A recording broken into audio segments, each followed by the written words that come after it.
Hello, hello. What's going on, everyone? Welcome to Comics and Crypto, your source for everything collectible.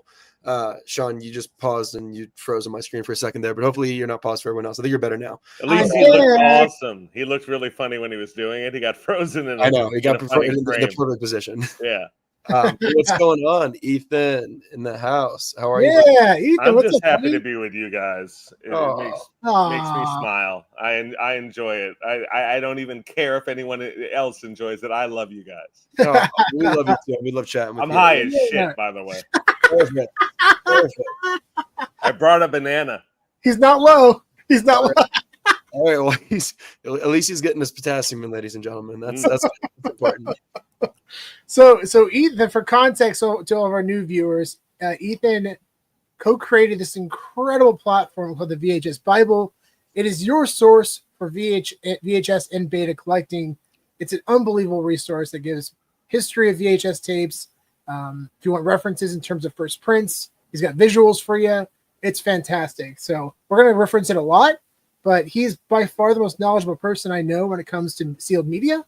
Oh yeah, he's look at how modest he is. That's awful for you. He's laughing, smile with the It means you don't know a lot of VHS guys, apparently. Well, yeah, we're definitely. So Spencer, let's get a breakdown for what we're going to talk about today. Yeah, so we got a bunch of stuff we're going to break down today. So yeah, we're going to talk to Ethan about all things collectible and sealed media.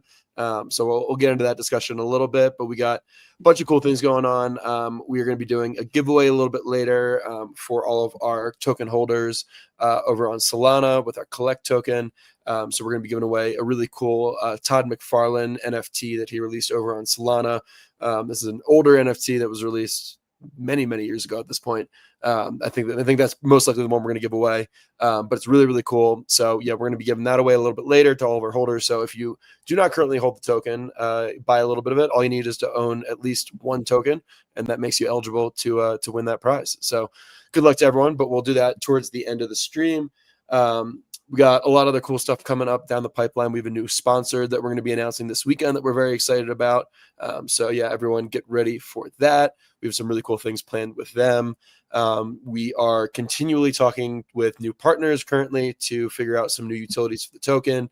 We'll be launching our first utility tomorrow and announcing it tomorrow on our live stream with Roach Wrights. Roach Wrights is a really awesome comic book creator who's been creating in both the Web 2 and both Roach Wrights. Like a cockroach, but it's so. Right. I was like, that's that dude's real name. That's crazy. I think that's just his pseudonym, but you don't know that. You should ask. That'd be a good question. We'll get all the scoop on that tomorrow with Roach, but Roach, he's a writer, so Roach Writes. That's his whole thing. But yeah, we'll be announcing some cool utility tomorrow with the comic that he's releasing, and then yeah, we have some new things. Can't announce them quite yet, but yeah, working on some things with some other partners as well. So yeah, very excited. And I think we might be doing something special with the token today, maybe a little bit later, potentially maybe doing a buyback to use for business development purposes. You didn't hear that here, not financial advice, but a little bit later in the stream, we probably will be buying some more of our tokens. So yeah, just a heads up on that. We're continually planning on developing this thing and trying to build our own war chest right now to be able to give to partners and to be able to create really cool utility for you guys. So that is kind of where we're at on the update side of things. But Ethan, would love to hear a little bit about your collecting journey. You know, where out so bad when you talk about crypto. I don't know anything about it. We're moving full steam ahead right into VHS. You know what I was thinking about? I was thinking about the 1919 Chicago Black Sox scandal. Wait, why don't you tell us a little bit about that? Because I don't know. You never heard of that? Amen out with Shoeless Joe. Yeah, Shoeless Joe Jackson was the star of a team who went to the World Series, and Arnold Rothstein, the guy who De Niro was modeled after in what was it, Casino. Mm-hmm. That dude fixed the World Series apparently, and a little kid goes up to Joe Jackson. He's like super cute, and he's like, "Say it ain't so, Joe." That didn't really happen, but that's part of the story. And then Kennesaw Mountain Landis banned him from baseball. And what I find strange is that he hit like 450 in the World Series, and they banned him from baseball forever, and he was illiterate. Well, that was 1919. Who It's was? also so Spencer, for context, that character, Shoeless Joe Jackson, he's a legend, but he's also one of the main characters in Field of Dreams.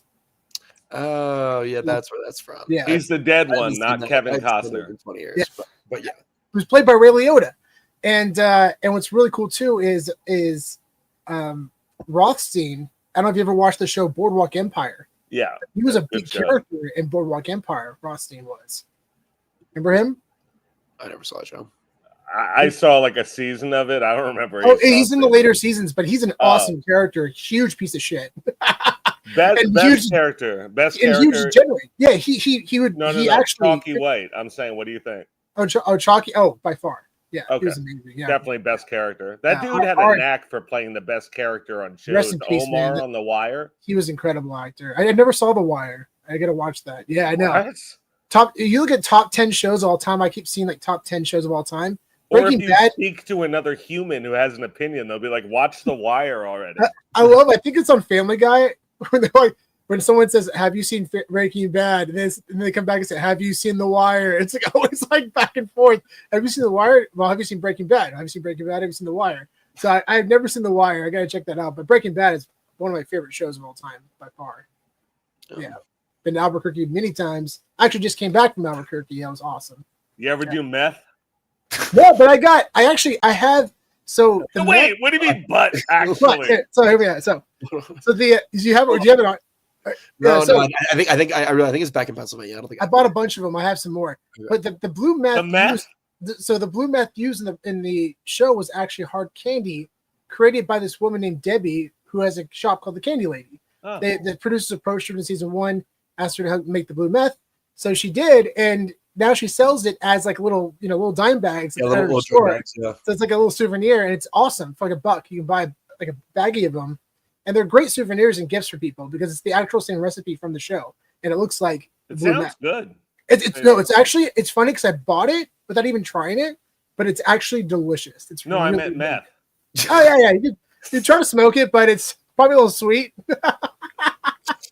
I bet you meth we'll gets you to surprise, clean your right? kitchen more thoroughly. Well, anyway, let's get off of meth and let's get into VHS. Whatever one. But yeah, Ethan, let's talk about your collecting journey. How did you get into VHS? Is that where you started? What were kind of like the first things you collected maybe as a kid, and then how did that transform over the years into where you're at now? Dude, I would just I was a super weird kid. So I used to changed? yeah, no, I'm a super weird adult, but I was especially they have terms for it, like what I was as a kid, I think. And I would want to go to tag sales and auctions and as a real little kid. And I also had a weird, almost eidetic memory for baseball stats, and I was obsessed with baseball cards. And I wish my parents had believed in me enough to stake me some money, to buy baseball cards. I was a big Honus Wagner fan back when it was $10,000. Oh, It's a miss. Thanks, that's a mom miss. and dad. My mom and dad just didn't believe in me enough. They didn't believe their 6-year-old on how to spend $10,000. So I would go to tag sales and buy whatever. I love Star Wars stuff, anything to do with movies, anything to do with baseball. I was going to buy it, didn't matter what it was. And I decided over the years I like the higher end stuff is more fun to collect. Well, not more fun, but it's just harder to collect. So I like a challenge. And but that same curiosity has carried. There's a goddamn fly. Got it, Mr. Miyagi in the house. Was it? Did I get it? That was awesome. Why are there flies in my house all of a sudden? I was wondering if you guys could see them too, if it was a bad. I think he's the Lord of the Flies. Yeah, no. So I kind of took that curiosity, and I met Mikey Halprin, and he was like, "VHS is awesome," and I was like, "Oh, I love movies. I'll buy some of those." And there's a great community, a bunch of assholes, and then 99% great. So I really enjoyed the people, and I I really enjoy, like when you put stuff on your shelf, you want to be proud of it. Like I like a lot of the VHS. Like I have a warm feeling for it, and I dig it. So I just, and anything I could do to help other people who are into it, I'm always down to do. Nice. So I guess how long ago did you decide, I guess, VHS, or I don't know if it was a decision point or inflection point where you're like, this is something I really want to focus on. But like kind of at what point was that you like really decided to focus on VHS? Probably during that huge gold rush stage. That was, where everyone was overpaying for everything by thousands of dollars. I mean, Yep. but it was still fun. That's what I tell myself. Yeah. No, I'm just joking. It was a good time, and now prices have leveled out a little bit. I mean, you see like crazy spikes all over the place, which is cool, but prices have leveled out so people can get involved at that upper end level now, even just getting into it, which is really cool because the more people who have cool tapes, like, the more enjoyment you get out of it, the bigger the hobby gets. Yeah, exactly. Totally. Yeah. We I guess we got into it, I guess maybe 2 years ago, 2.5 I didn't years. ask. I'm just joking. Seriously, when did I couldn't? It was wide open. I know. When did you guys, go? Because it's called Comics and Crypto, and I noticed VHS is, not there. I can fight for that later. But I mean, like, when did that become a bigger part of y'all's repertoire? Sean, you want to go? Oh, yeah, probably we met Jason Rendall and Joe Morelli. So Joe introduced Jason, and then we talked to Jason a bit, and then Joe introduced us to you. And but Jason kind of opened our eyes to just sealed media in general, especially video games. Yeah, that's his I had no idea, man. When he was trying to tell me about video games, like what? What year is this? This is like 2020. And you did? Oh no. Yeah. So this is I'm not really understanding. But then we see all these record sales are happening right simultaneously, and I'm just blown away. But at the same time, it makes sense, right? We're starting to see things. The world is going more digital. These are becoming relics of the past, surrounding pop culture. It's just like it checks all the boxes, and and then VHS and movies. I mean, movies for us is a very special place. And then talking to you and us having a certain vision and belief in this, and then you aligning with that vision independently.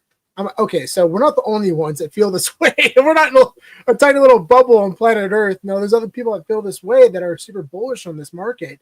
And man, it's been crazy. It's been crazy being able to go hunt after certain things that we wanted.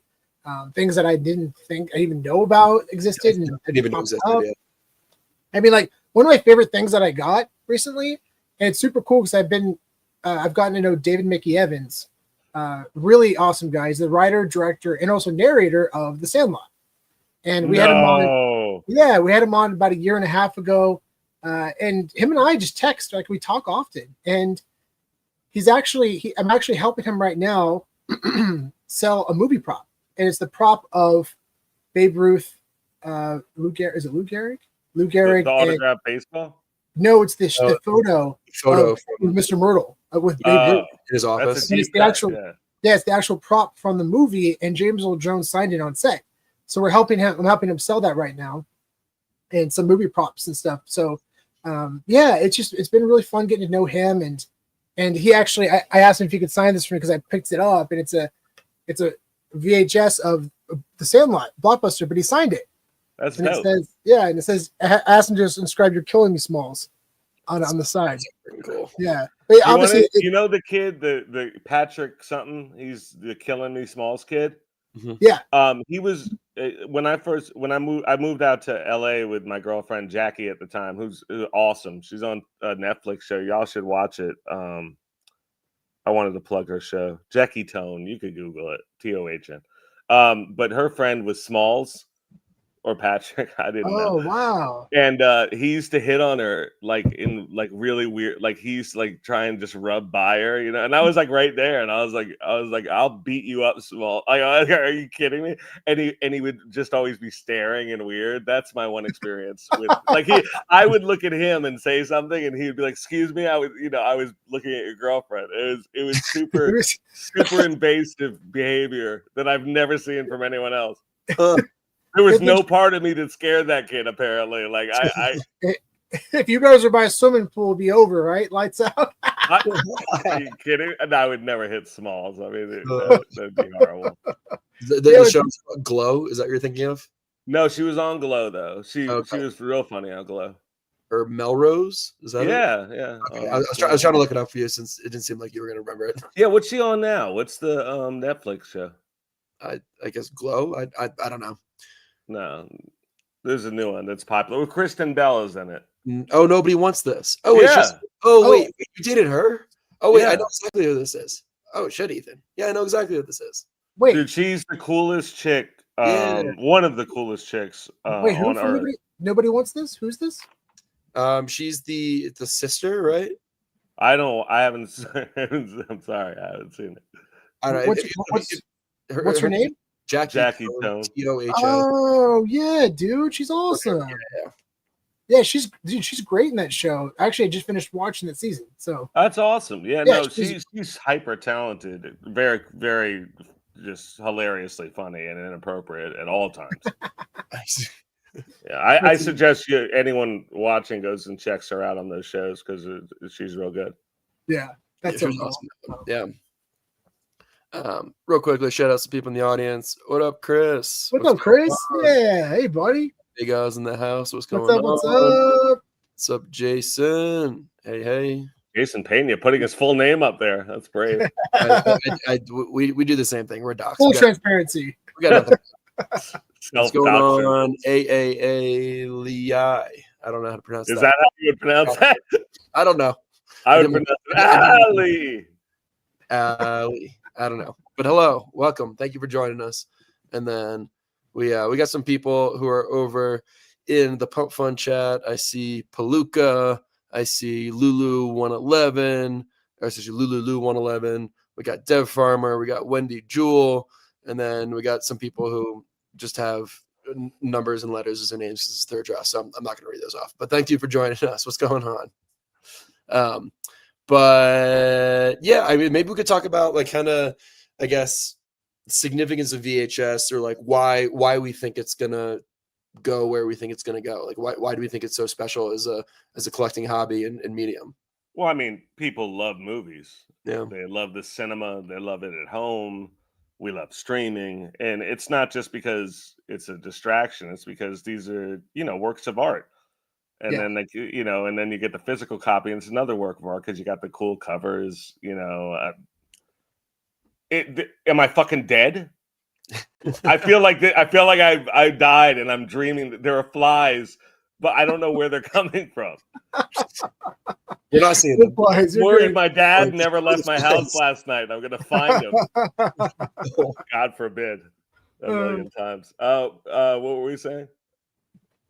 We're just talking about why we like VHS and why we think it's a promising market. Yeah, I mean, these are physical representations of the movies we love from that time period. I mean, that's so legit. I mean, it just captures in every. I mean, it's everything because I mean, they made all the old movies on magnetics and other stuff. I mean, RKO made Citizen Kane. So I mean. Everything's on VHS except the newer stuff, and it's just so much fun to have that physical representation of it. And it's it presents so well, I mean, it's fun. Especially you get in a grading case, especially it just graded, absolutely. It's moreover, it's fun to collect, like to pursue them, to find the ones you want, to meet the people in the community. Like it's a great collecting journey. I'm not gonna say it's better than any other.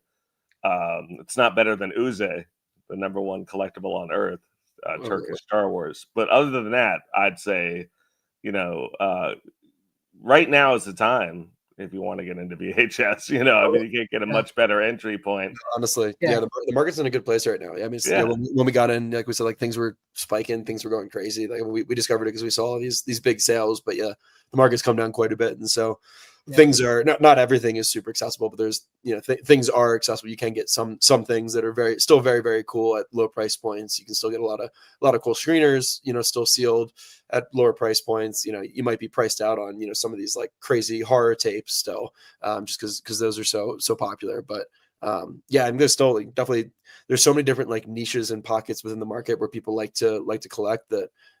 Yeah, I think we're still getting there. What's your favorite part of like? What do you look for when you're VHS shopping? When I'm hunting, I definitely like screeners. We love our screeners. So yeah, I mean, both demo tapes and Academy screeners, I love both. But it is cool to have the original, and great to get first prints. Some of them are a little bit out of reach. Great to get them when you can, but it's cool to have what we consider kind of like a rare variant of the original movie. We know that less were produced. Be able to find one still sealed on screener or demo tape is very rare, because usually members of the Academy open them because they wanted to watch them and actually have get invested and have an informed vote. Movie stores, a lot of them opened up their tapes because they actually wanted to know if it was a good movie or not, whether or not they wanted to sell it. So it's very cool to be able to find these things, and rare you find them in the wild, but when they pop up on eBay, it's the hunt still feels the same. Yeah. Also in a lot of newer a lot of newer tapes, you're not going to have the most defined first print always.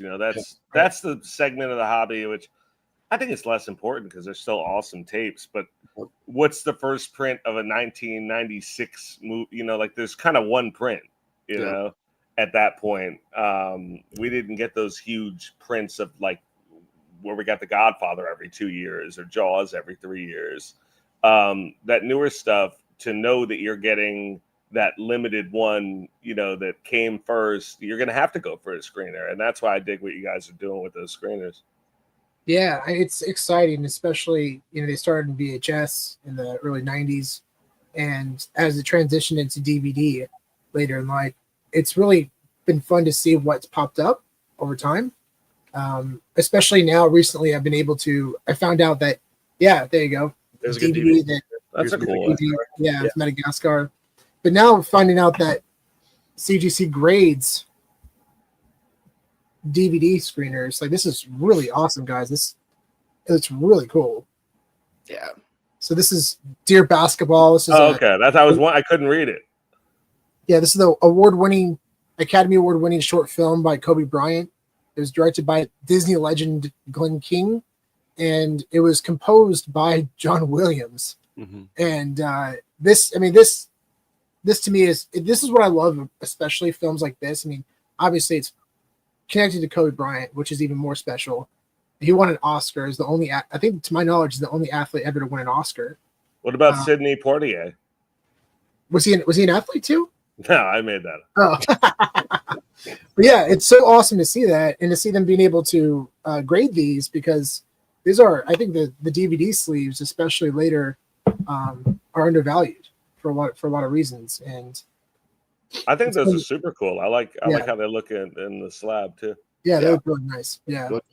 But going back in general, just about VHS and beta and DVDs, I mean, we're starting to see the interest and excitement for that genre come back to life, especially with the rise of Blockbuster video. We're starting to see people become excited about Blockbuster again. Spencer and I were at New York Comic Con 2 years ago, and Funko had a Blockbuster dedicated Blockbuster booth. That's super cool. Yeah, and they sold VHS tapes. Yeah, Spencer has one. Look at that. Little Funko Pops. That's awesome. VHS tapes. Oh, and gone. Those little Funkos. Yeah. And now apparently they're going to build restaurants and themed entertainment areas dedicated to the Blockbuster brand. That's going to be coming out in the next couple of years. You didn't even text me that. I didn't know this was I never fully opened it. There's a little Blockbuster little rewards card. We got like a character like reward type card inside the box. That's cool. I never noticed that. That's awesome. Yeah, you I guys want my old Blockbuster card back. Didn't they have your picture on it at one point? Yeah, it did. Yeah. Like that's an odd thing to need a picture for. Like how much theft was going on at Blockbuster? I don't know. Probably a good amount. Probably good amount. I would think there'd be more pirating than outright theft. That's crazy. Yeah, see right here. Is an article about it. A recent article. It was from January, talking about how it's been trademarked and apparently going to be turned into restaurants and amusement centers, which I love because it speaks volumes about nostalgia, right? And VHS and DVDs are all tied to that, and especially recently. Ethan, did you know about this? I don't know if we talked about it, but PSA acquired WADA. Yeah, no, I knew that. That's huge. Yeah, and so PSA that's a war in the making with CGC and PSA. That's huge. That's be fun to watch. Yeah, they're going to start not just grading video games, but they've already confirmed DVDs. They're going to start grading DVDs right off the bat because it's the same size. Same size. Yeah. No, I know, but it's a different vertical. I mean, I wouldn't think they'd jump in right away to another vertical. Yeah, after the case is the same size. Why not just add it? All you need is a new label. I mean, you see people that do records not do laser discs, and it's because they don't have a certain level of expertise. But I trust PSA with their expertise. Yeah, the expertise has but that's a good point. Good point about laser disc, though. Yeah. PSA by the way, PSA, I have an issue with today. Okay. They lost. All right, so I send in an order like normal, and then like a month later, I get like this brown like nondescript package with like a tenth of my order, and I'm like, what is this? So I like contact PSA and they don't get back to me. Then they send me my order back and it's missing the one thing that like was why I sent it in. It was that Harry Potter cast and crew screening ticket. Yeah. Not in the order. Weird. Weird if it was worth nothing. Right. Yeah. Horrifying. So I call PSA and they're like, no, you didn't send that in. I was like, what are you talking about? They completely lost it. So I have to put in an insurance claim. I'm sorry, man. Well, that's what insurance is for. But my family's healthy. I'm not going to cry. Yeah, I have insurance. Yeah. That's a big reason why I don't feel comfortable sending off, mailing out stuff to PSA. Like, I'll drop it off. Yeah, like when we go to Comic-Con, we always bring a bunch of stuff with us specifically to avoid that whole. What's cool about PSA is that you don't have to go to Comic-Cons. They actually do pop-ups in sports card shops, and you can drop off movie tickets and stuff now. I've done that. I totally get why you're freaked out about sending stuff now. Dude, like I never was. Yeah, forget that. Like I got these for so many hard stories. You know, it's. I recently got this is like a redemption card for Vivi, and it's signed by David and Dan, and I dropped that off at a sports card shop from PSA, and I got it back a few weeks later. So really, it's awesome. Okay, I got to try that. Damn, I've never had that issue. By the way, with CGC, they do a good in Rewind and CGC. I'll say had the best customer service on getting back to you with your order and having everything be right. And what's really just in VHS, that's what I have found. I dropped off I had a badge from this event from this company called Oddkey, and Todd McFarlane was affiliated with this company, and I had it signed by Todd McFarlane. I submitted it to get it graded and also autograph graded. So I find out today that they can't authenticate the badge, and it said that the signature was a Gen Mint 10. Like, oh, sweet, okay, but it said no grade, no charge. I'm like, okay, so I called them and I said, what's going on here? And they said basically we can't confirm or validate the item. And since it's a different department for just grading the signature, we have to mail it back to you. So we're going to charge you $25 to mail it back, and then you have to go through the whole process again. They can't just fair. A different department.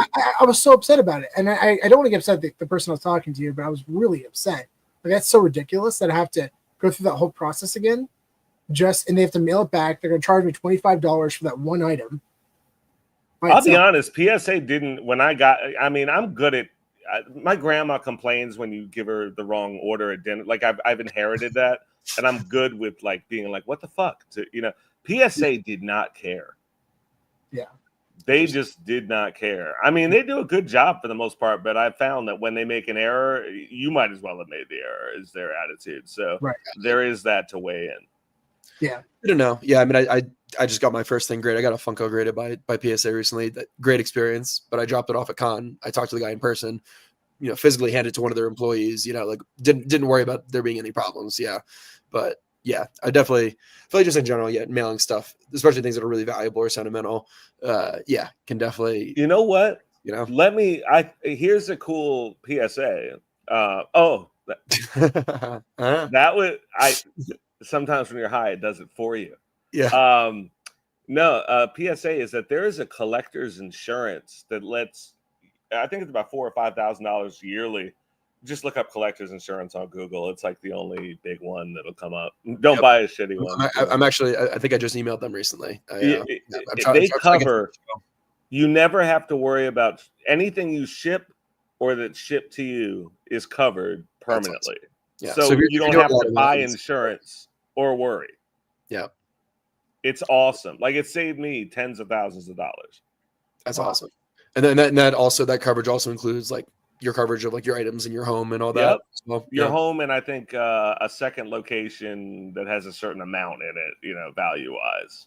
Cool. Yeah. So, I've been trying to get them on the show. So yeah, I think that'd be very, very valuable information for our audience to I think they should come on the show. I mean, they have a great service over there. Totally. I would like to talk to them. Yeah. Actually, we'll see how they handle the claim for that Harry Potter ticket. see how that goes before I start endorsing. Yeah, true.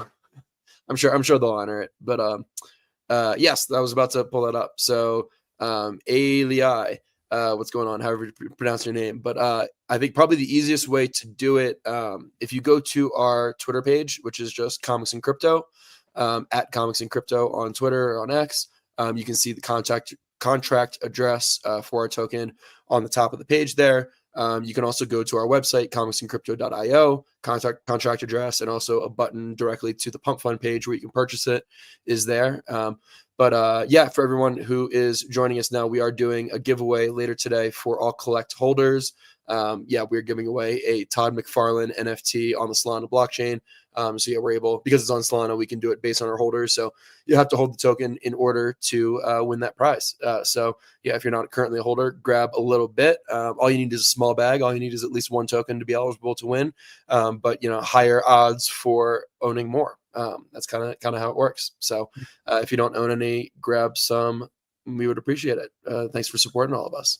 Collect is the only crypto. I don't know anything about crypto, like all those crypto bros or whatever. Like, I know nothing, but I officially endorse Collect.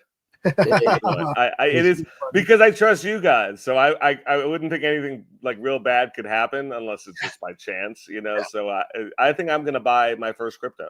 Yeah. Oh, that's awesome, buddy. Let's go. Yeah, join the community. I want all of it. So this is kind of going off the discussion we just had. So please rank your top 3 grading companies for VHS. My top pick is currently not operational anymore, but Rewind Grading unfortunately closed their doors over the summer. They were my favorite. So this was hopefully they make a comeback. That was the Rewind case.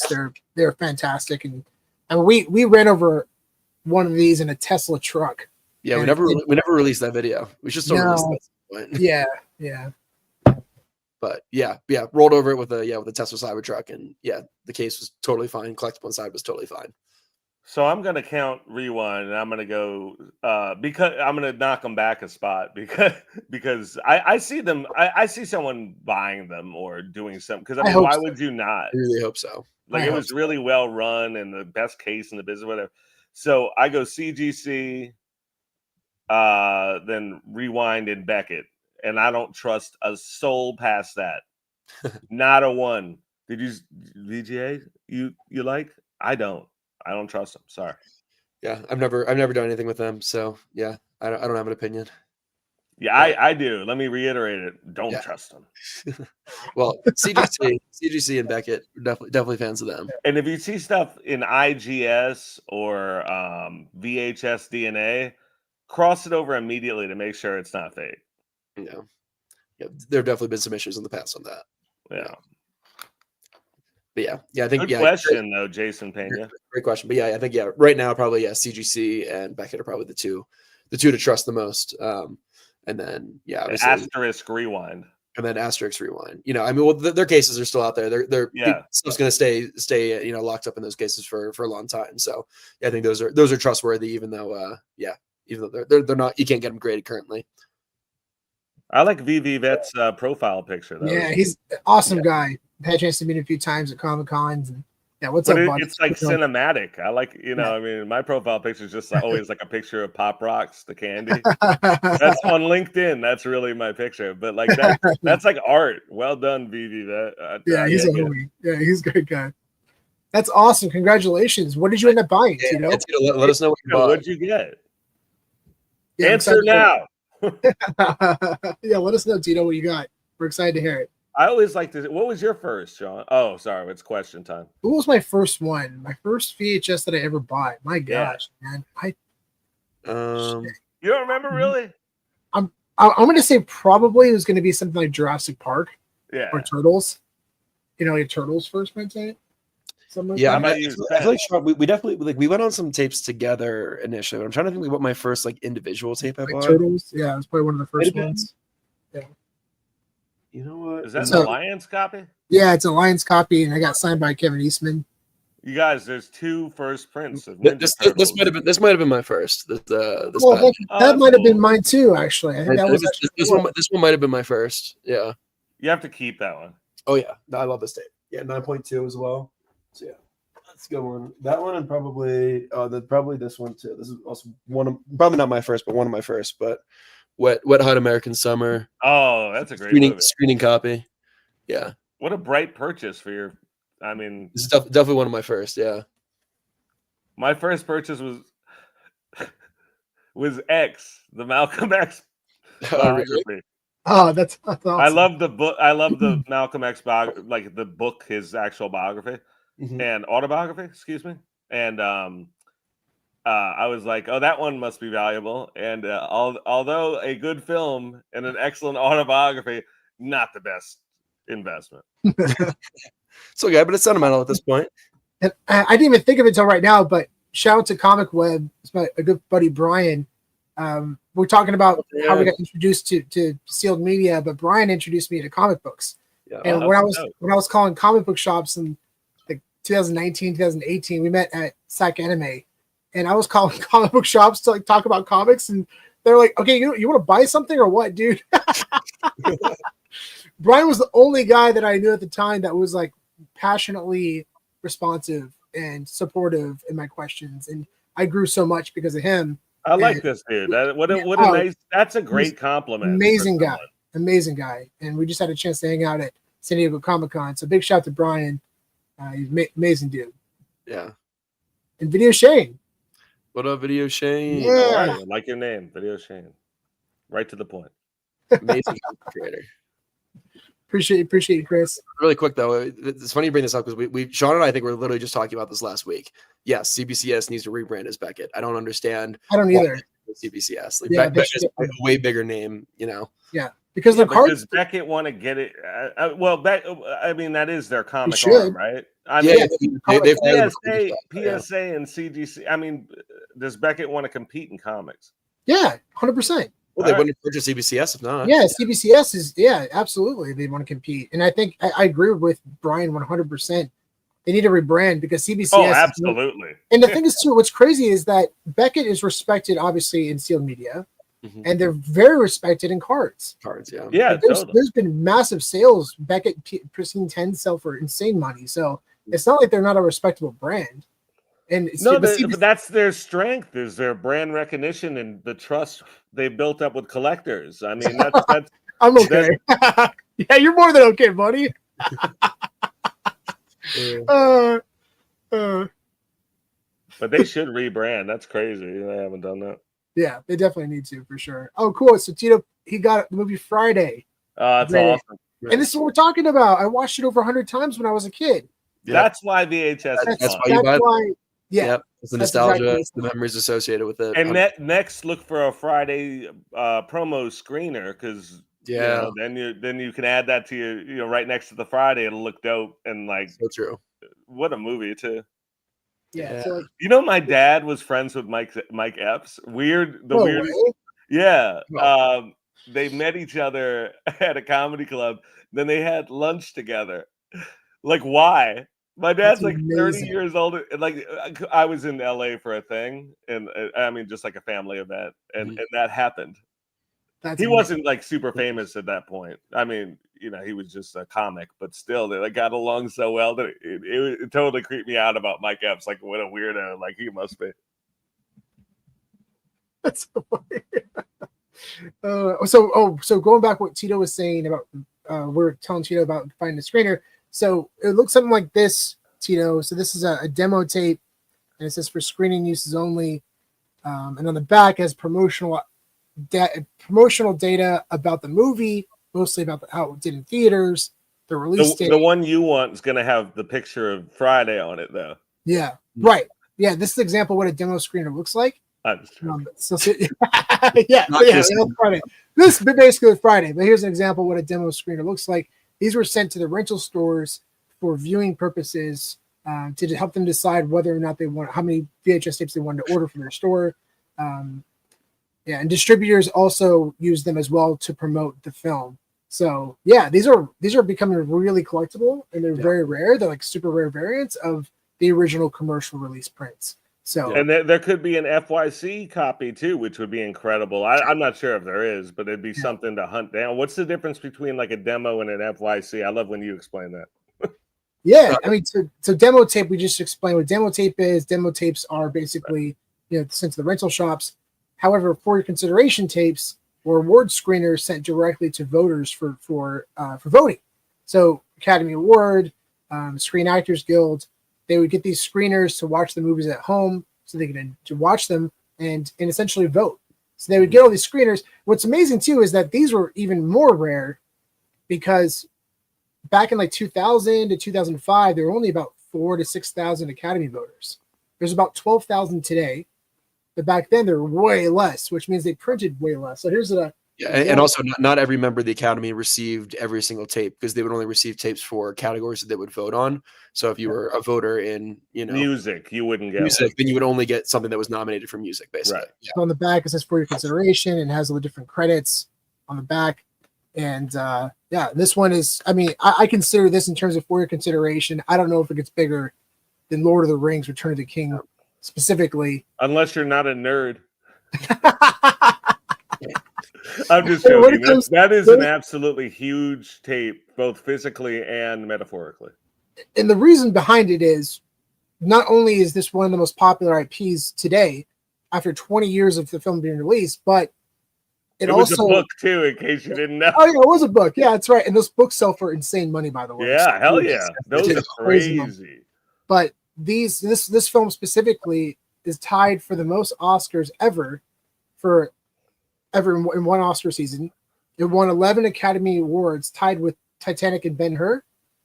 But it's the only film. Yeah, it's the only film to sweep the Oscars. 11 for 11, ever. And I actually just watched a recap of the Oscars. It was just popped up on my social, and it showed each category they won. And at the very end, Spielberg was on top presenting Best Picture. And he's like, yep, it's a clean sweep. Congratulations, Return of the King. It's funny. So we had a couple copies of these, and we got them signed. I'll pull that up in a second. Actually, let's pull it up right now. Let's see. They hit 1,000 at the Oscars. That's crazy. I know. So we got it signed by a lot of the cast members. That's a lot of hobbits. A lot of the hobbits, yeah, and Andy Serkis, Orlando Bloom, Sean Astin, all the hobbits. Orlando Bloom is so good. Like I'm not a homosexual, although I can appreciate another man's beauty. And Orlando Bloom is like, he makes me blush. Oh, dude! So my one time that it's like I used to go to Sundance Film Festival every year. I went like 13 years in a row. Spencer's been with me, and my first couple of years I went, I would help do interviews with a friend of mine who's a journalist. That's why I started going.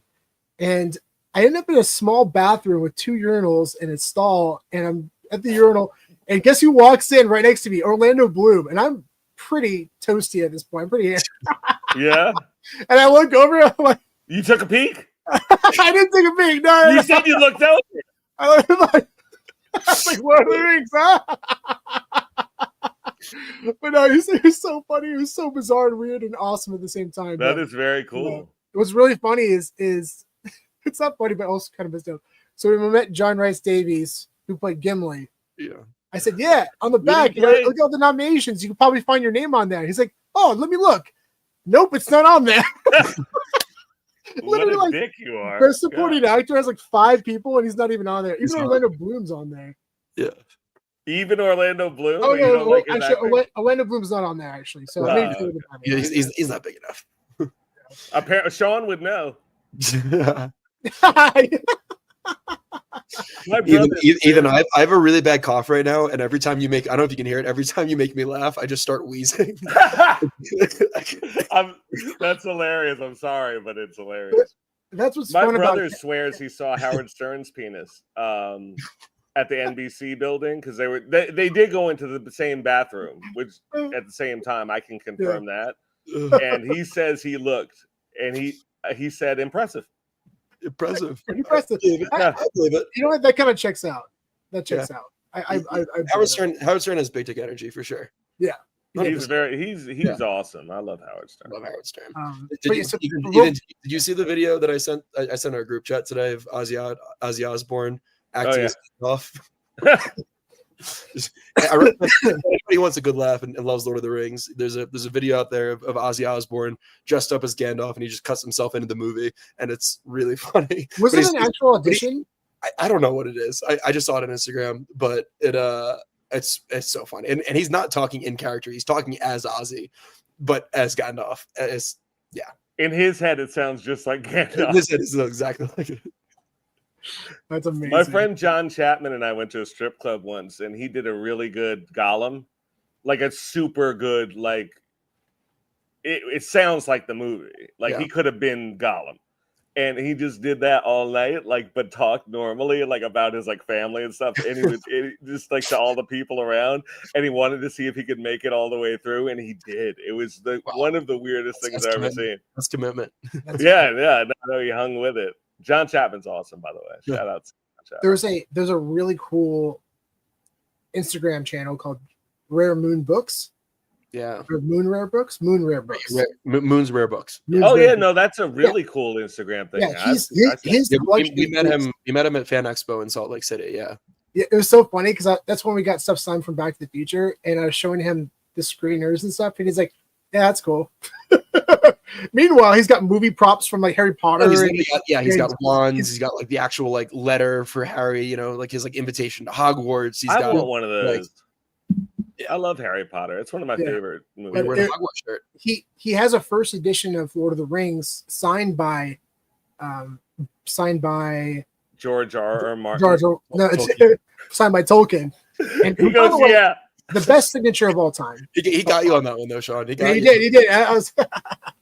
But it's crazy because he actually tied with it was a letter that Tolkien wrote to a friend talking about how he thought he wasted 20 years of his life writing Lord of the Rings. Thank God he finally realized it. I know, right? Yeah. It's crazy. And actually, apparently in the letter too, he talks about how one of his biggest fears was like actually getting a meeting Gollum in real life, if that ever happened. It's just something that he just was probably joking about. There's a 0% possibility of that happening. So what happened? So this is really cool. Fear is that? I don't know. So Moon Rare Books actually met Andy Serkis and showed him the letter and shared the story, and he wrote an inscription in there as Gollum, pretending he was Gollum. He wrote an inscription in the book and signed it Gollum, and he read it out loud on stage for an entire audience. And he has a recording of it. It was really neat. I'll send you the video. It's they really cool. Dressed him up as Gollum and like hid him in the closet. That guy's worst fear. What a good life you lead when your worst fear is meeting Gollum in real life. I might be exaggerating the situation a little bit, but yeah. My biggest fear is drowning. I don't want to drown. That's a good one. Definitely up there.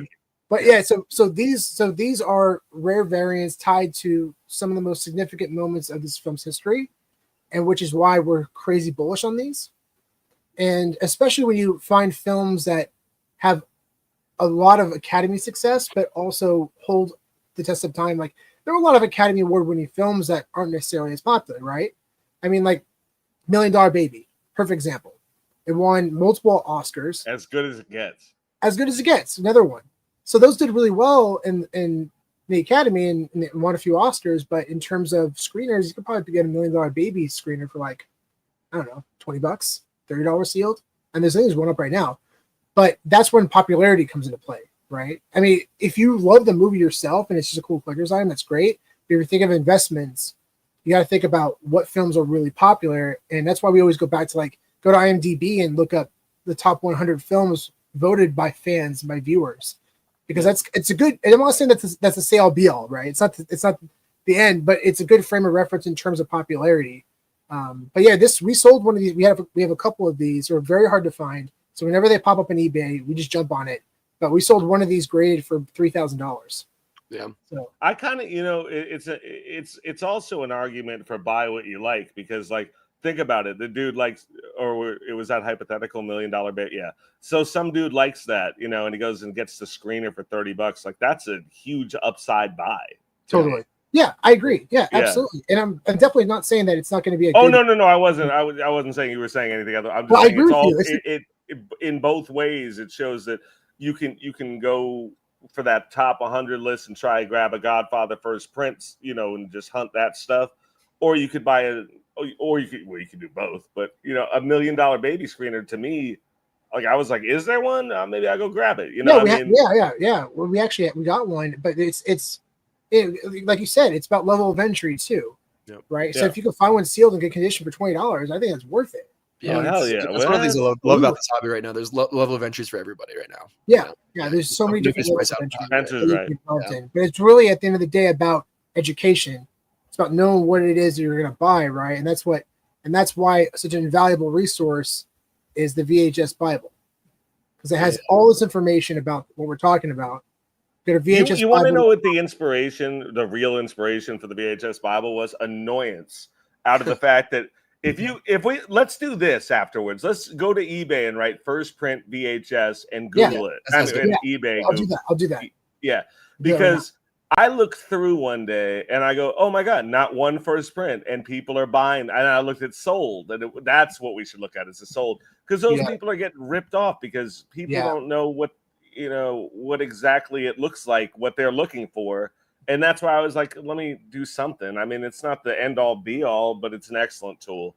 Just because it says first print on eBay, guys, does not mean it's a first print. It's a first print. Exactly. It's really messed up. And that's something that I really appreciate about, especially Ethan, but everyone else that we taught in our group.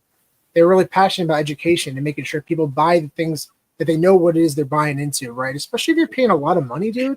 There's no worse feeling than way overpaying for something that's not even what you paid for, And that's such a bad. And there's nothing wrong with buying an old, I love mid prints and later prints, and no, that's totally fine. But but the last thing you can trust when buying VHS is the description.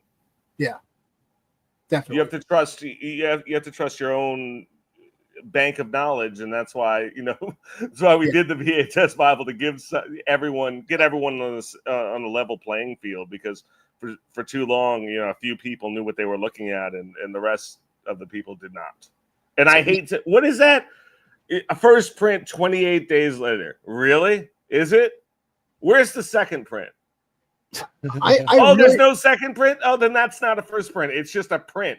Yeah. Well, they're probably really rare sealed, I'm sure. Right? What? Yeah. Why? Because I think it came out 2000. Oh, it's 2003. Oh, that's not. I thought it was 2006 or 7. Although you probably can't trust the description. Then it probably came out in 2007. No, that is. If someone paid anywhere in the neighborhood of that. All right, what's next? That is a first print laser disc. Oh, here we go. This is up crypto. I see your comments about laser disc. We'll get to that in a second. We're on VHS stuff right now, so we'll get there. Go to that Karate Kid. Oh, I see your comments. Go to that Karate Kid. Down. All right. So this is labeled a first print. Does that say hi-fi stereo on the front?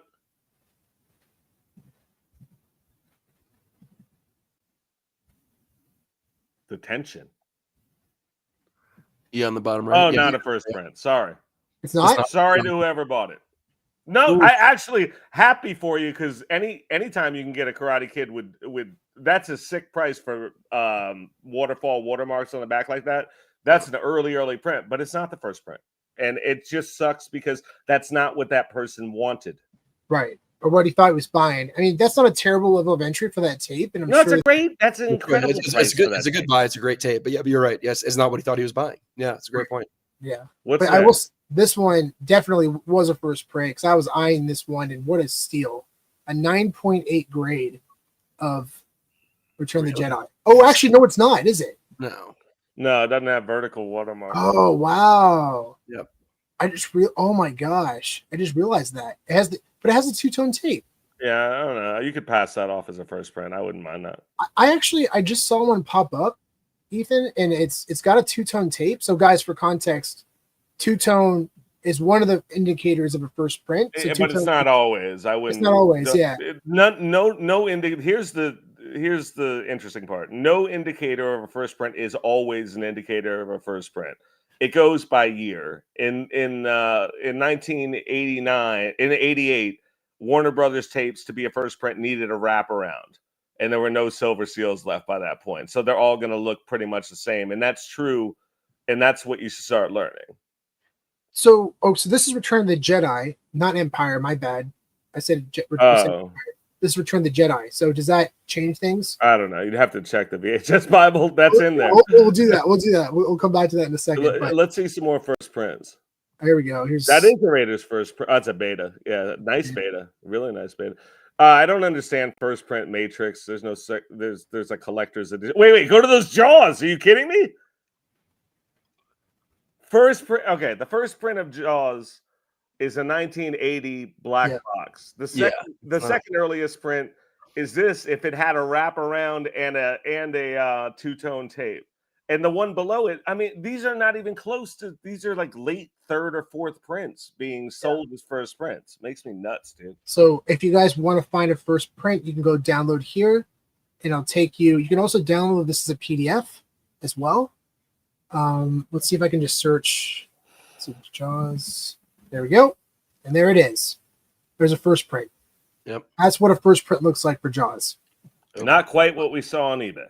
It's not even this one either. No, it's not even that one. That one's a two-tone, but go back to it. That's what you would want in an 83 Jaws at its early. That's the earliest 83 you can find, right. Which means that's a fifth print. Yeah. Not this one, the one on eBay. Yeah. And so, guys, when you pull this up, you can hit Command F. And you can search whatever movie you want, and you'll see Return of the Jedi. There we go. So let's see. Does it need two-tone, white back, horizontal? Horizontal. So that was good, right? Yeah. Yeah, that was a good first print. Yeah.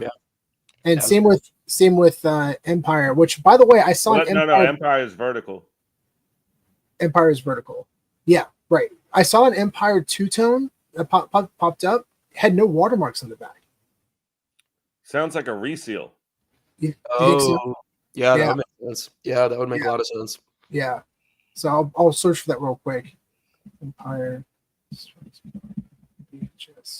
That was getting me nuts looking at the first prints, the sold fake first prints. It just popped up recently. I think this is it right here, or it's one of these two. What are we looking at? It was the one I wanted to pull up the one that had it was a two-tone tape with no watermarks. That's a reseal. So right here, guys, this is what we're talking about. It's the same color. When we say two-tone, they're two different colors. Yeah, so that gray would be that would be gray. Yeah. So which also Back to the Future first prints also have two-tone. Let me go newly listed. There we go. Because it was just listed. The Star Wars stuff is complicated because then you get into weird etchings and stuff, and like I know MAGA Luke over at Beckett, he's the best Star Wars guy, and there are really small differences from one to the other. Here's Beetlejuice, and that's not a first print. Not a first print. The first print has wraparound watermarks, guys. What that means? Go back. Did that not have those? No. Nope. I saw the Warner Brothers. See, right, those that we're showing right now, that's from the VHS Bible. Those are wraparound. They go around the front and the back like a belt. Oh no, I thought the one that Sean just showed had those. It had it on the front, but not on the back. Oh, but not on the back. Yeah, and you can tell the difference in bold. The wraparounds are bolder usually, and you could tell those are very light in the one on eBay, and that's why I didn't expect to see one on the back, and I didn't. Yeah. So that's just someone getting defrauded. Yeah. That's a shame. Yeah. So this is what we're talking about, guys. It's small details like that which can really put a bad taste in your mouth, and we don't want that. We don't want to see that happen to anybody. That sucks. And I've definitely bought stuff that I thought was something different than what it was, but ultimately, it happens. And sometimes people aren't trying to F you.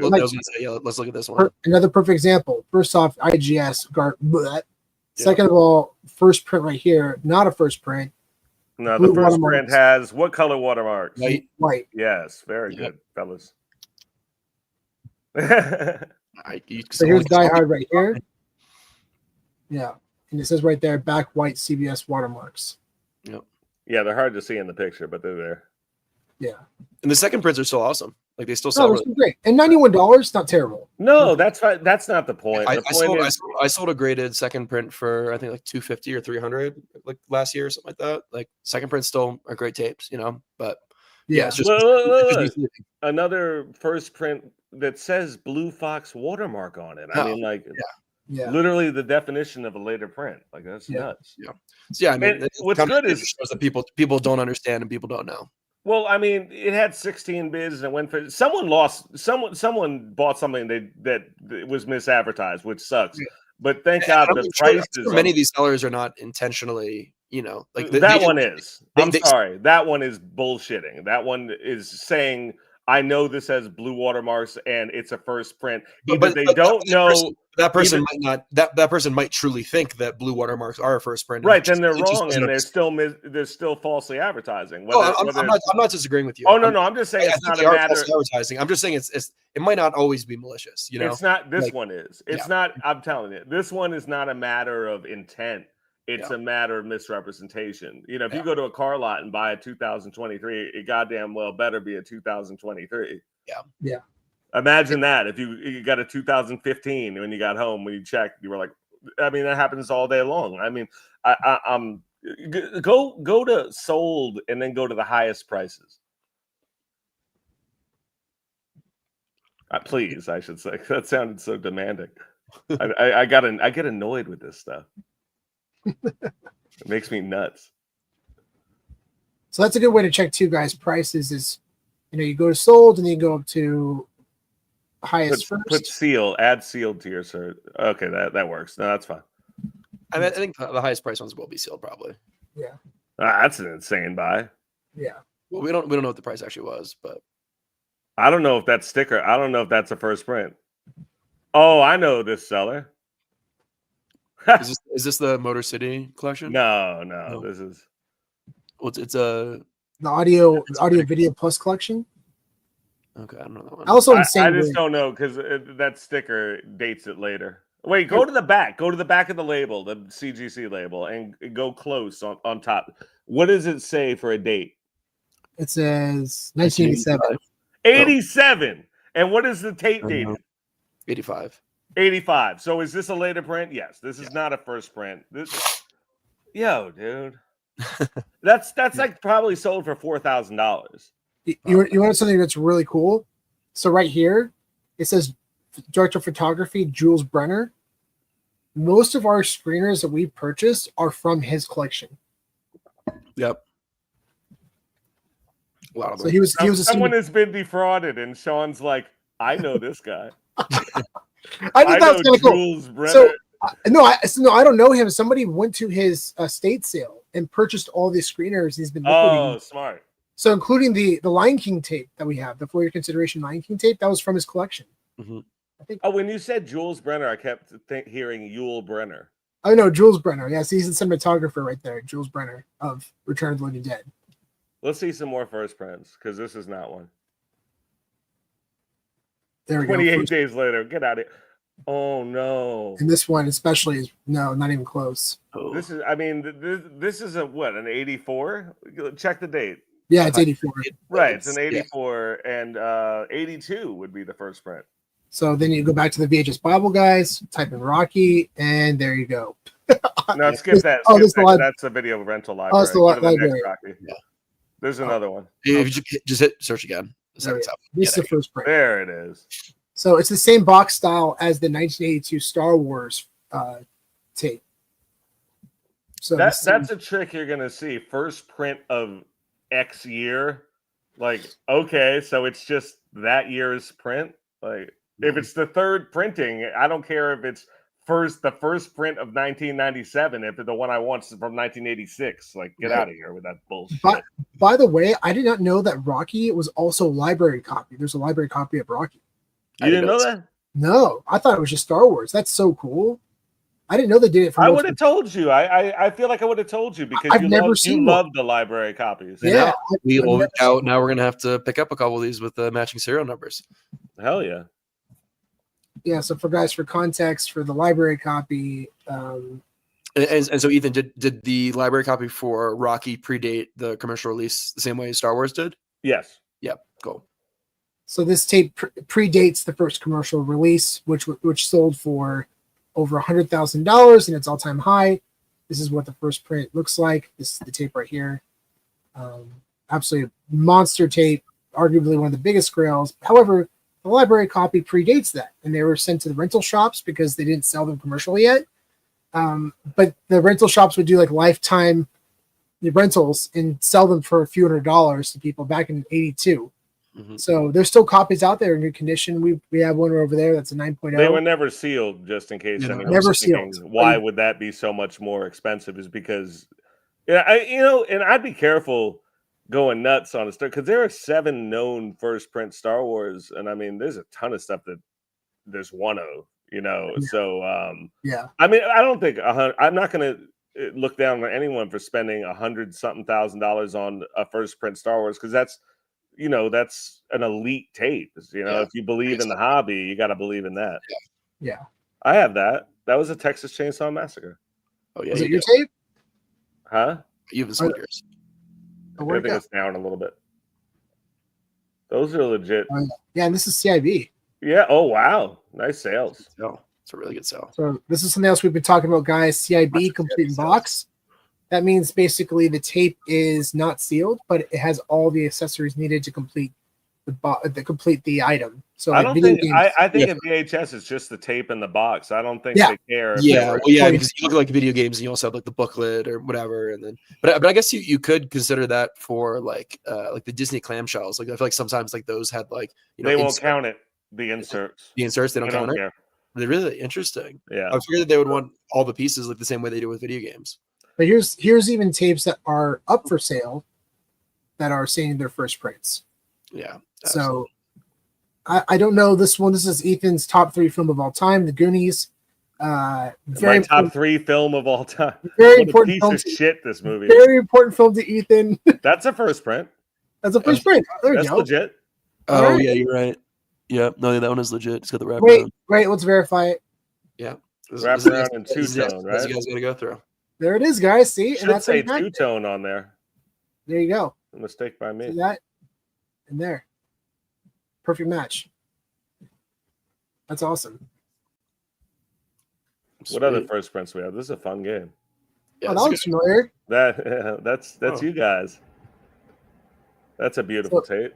I probably should take this one down because we actually got it cracked out of the case. Maybe that'd be a good idea. I forgot it. It's actually right here. Although if someone pays $100,000, you put it right back in the case. Yeah, that's a good point. Yeah. So we actually got it cracked out of the case and we got it signed by Michael J. Fox right there. But I still have the CGC grade right here on the back of the label. Yeah, just to remind them what they graded it before, Yeah, just to make sure they know.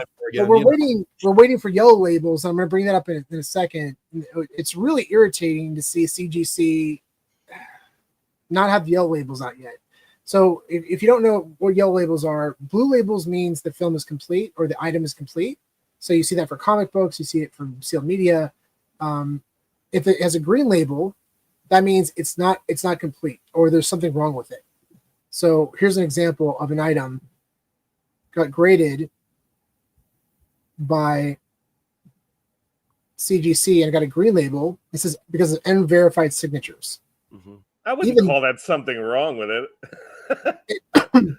What's crazy to me is a lot better with the yellow label. Sure. I saw an item get a green label even though it had a JSA sticker on it, and JSA is owned by CGC. Well, they don't do. They're just not. I mean, you guys are. You guys love autograph. I think they're great. Autograph VHS. I love how you guys are into that. Like that's something I didn't jump into, and it's very cool.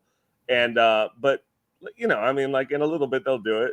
I wouldn't worry about it. It's CGC. They're gonna. I know it's annoying, but they'll get in. Yeah. That's an Omen first print. That's a variant cover. But just real quick, I just want to finish that. Sure, go ahead. I'm sorry. It's only a matter of time. They will do it. And, I love everybody at CGC. I'm just like itching to see those yellow labels because they are going to pop. They're going to look so good. And it's going to validate signatures on VHS and people are going to go nuts. I know it's going to happen. So, we're also mostly annoyed just because we've gone up to the booth at like every Comic-Con for the last like 2 years and asked, and like, yeah, it's coming. And then we go up the next Comic-Con and like, is it still coming? Like, yeah, it's still coming. And, Kenneth is a man of his word. Trust me. We know Kenneth's working on it. But shout out to Kenneth, head of CGC Home Video and Video Game. Great guy. Yeah, very cool cat. Very cool guy. And I know he's working on it. A lot of those things are out of his control, but I know he's passionate about it. And this market is going to be, because right now, the only people that were grading essentially having autographs on them or validating the autographs was Rewind. Yeah. Even Beckett does it, but the label it's not great. And I know I believe that they're working on new stuff. So hopefully, fingers crossed, that happens in the near future. But nobody is really creating signature labels because that's a game changer. It really does validate the item. But when you see a green label like that, it really hurts it. It hurts it. So, anyways. By the way, we mentioned Kenneth is a great guy. Also, the owner of Rewind, Dan Allegra, super beautiful guy, just beautiful human. And it's nice to have guys like that, and Luke Beckett's a good dude. You know, I mean, Luke's it's nice. Your collectibles going to be taken care of.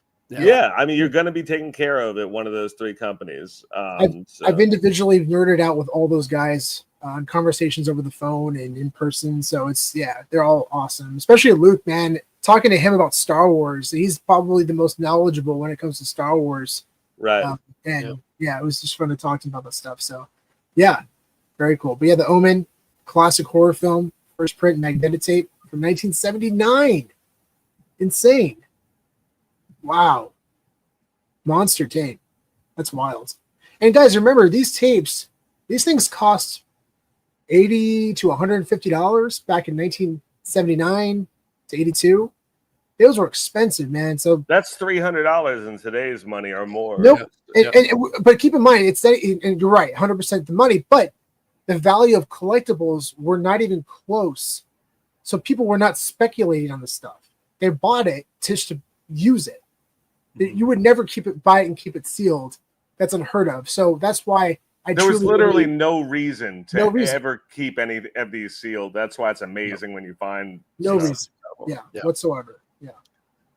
So I want to bring up Jason's comment. I know he's been waiting a little bit. Yeah. So we had Jason on last week, and he brought up some cool laser discs. He's got he had a Star Wars laser disc, and then he had, what was the other one, Sean? He brought it up the other day. Yeah. What was it? I'm blanking on what the other one was. But yeah, I guess Ethan, have you gotten into Laserdisc at all? I must have 1,000 sealed Laserdisc. I just keep buying them. I love them. Where do you put them? They're in white boxes under my kitchen table. I'm single right now.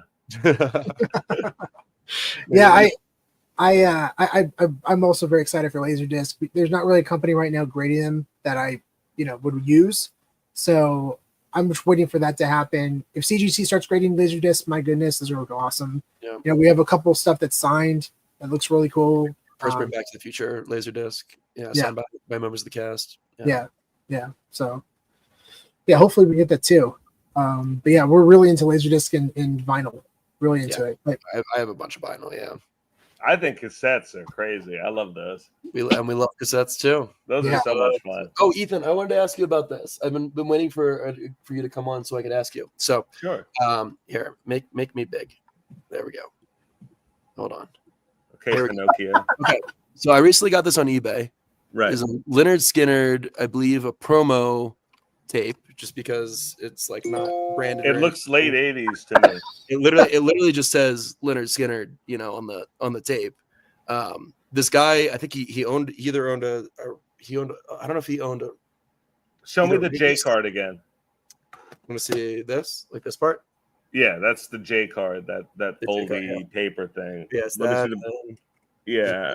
MCA. That looks legit to me. I'm guessing this is a 80s promo. Yeah, because I'm MCA because this is their first album, which wouldn't be contemporaneous with their first album. This would have been a later greatest hits thing or a remake of it.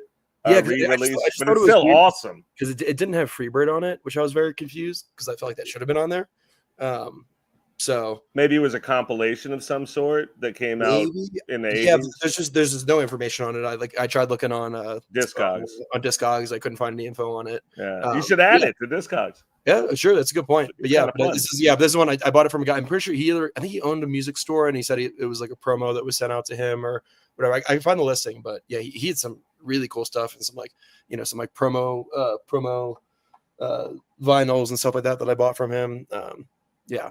Next time I come on, Sean, I'll show you some cassettes that are insane. I should have brought down Nirvana's first demo. We'll do that next time. Show us your collection. Yeah, we should do. Sean's like my dad. He has to herd me back to what we're talking about. I was just saying, and Ethan, these are a couple other things I got. So yeah, these are actually promos. Yeah, Dance in the Dark, Bruce Springsteen. Not a big fan, but good buy.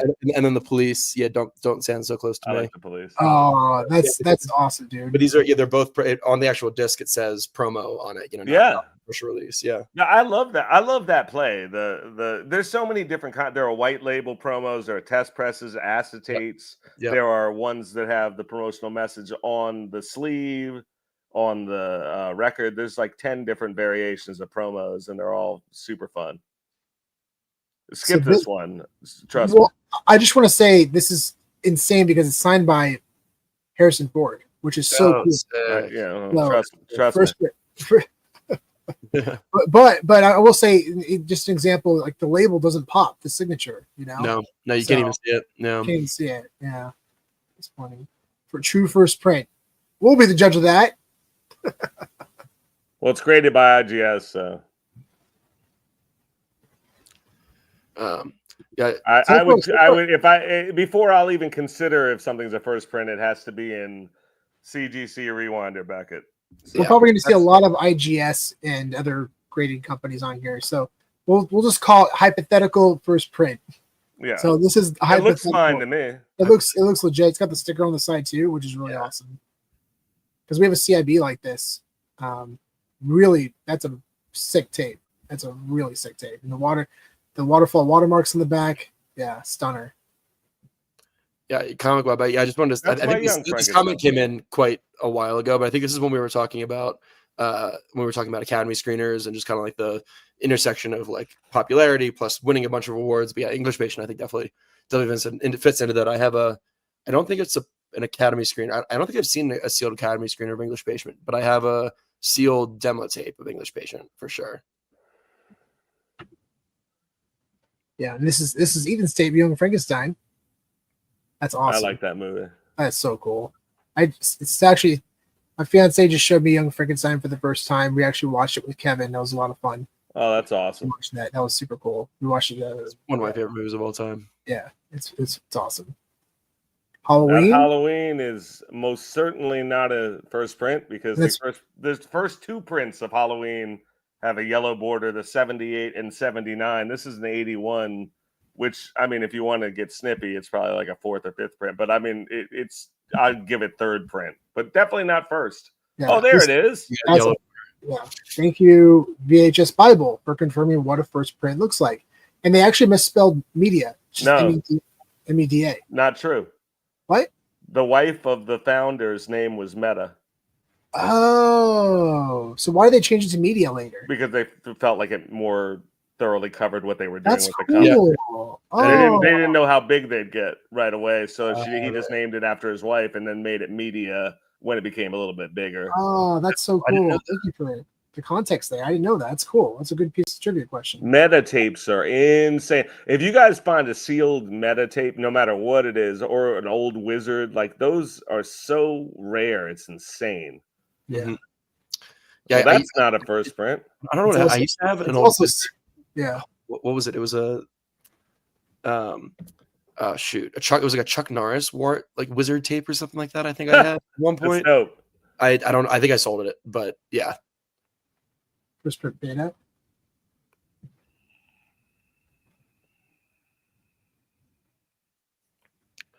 Sean, while you're going through this, want to bring up this this comment real quick from Oscar. I'm really back into comic books because of you guys.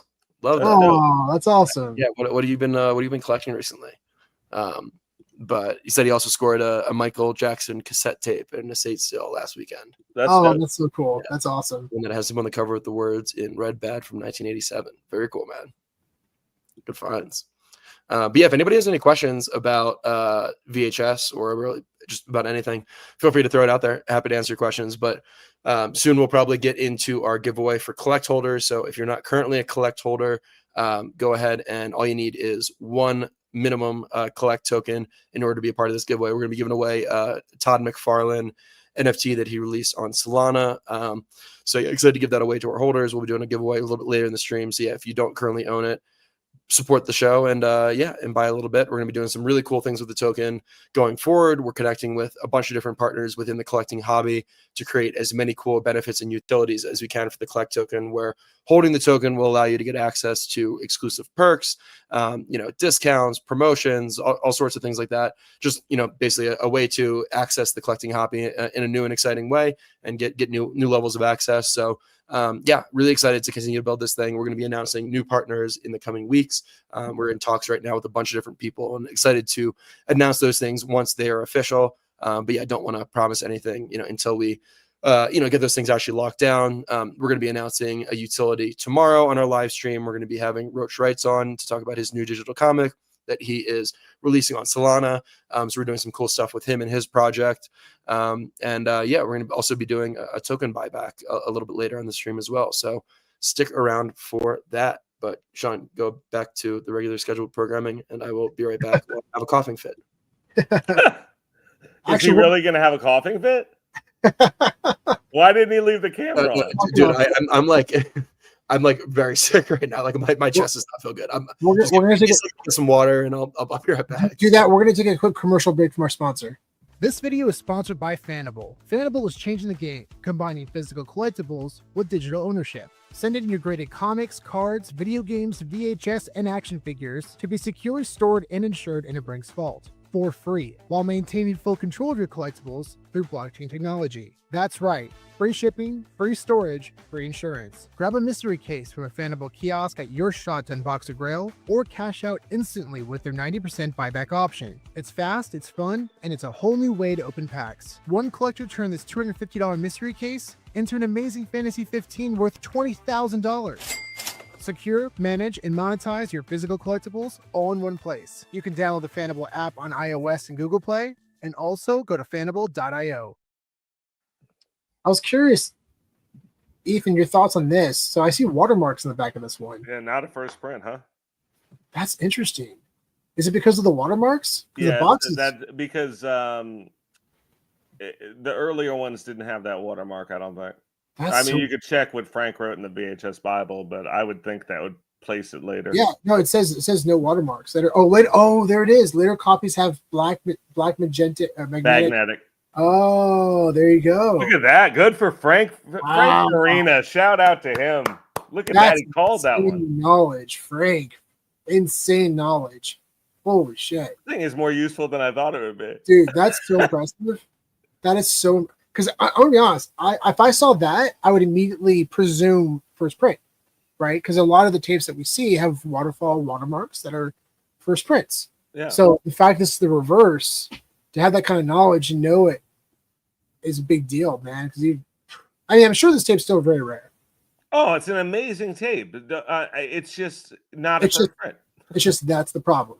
I would still love to own that tape. I don't know how many non-watermarked alien first prints graded by a company I trust there are out there. Like, I don't know if there is one. So, I mean, I'd be interested in this tape.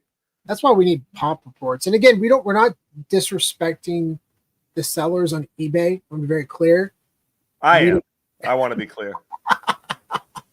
But they got to do the research when it comes to this stuff, because they're saying it's one thing when it's really not. And if somebody's going to spend $5,000 on this tape, they got to know what it is they're selling. It's not okay. Yeah. That's one of the less egregious things I've seen. Spencer, this is wild. So, big win for the VHS Bible for this topic. This is insane. Okay. So I saw this alien. Looks like a very old tape, but it's got. I heard the discussion. I heard during his coughing fit. He absorbed everything. I was listening while I was coughing. And that's so legit. And the fact that it literally says on the VHS Bible, it says later copies have black magnetic or white 20th century watermarks. That's crazy. And that's exactly what it has. That's amazing knowledge. Wow. Yeah, that's awesome. Had to nerd over that. Yeah, that was cool. It was fun to catch one like that. And like that may not be like to what we were talking about earlier. That may be a legit mistake, you know? Yeah. By the way, is this not a first print? We're looking for silver vertical media watermarks. Yep. What does this have? Red on the front? Let's see.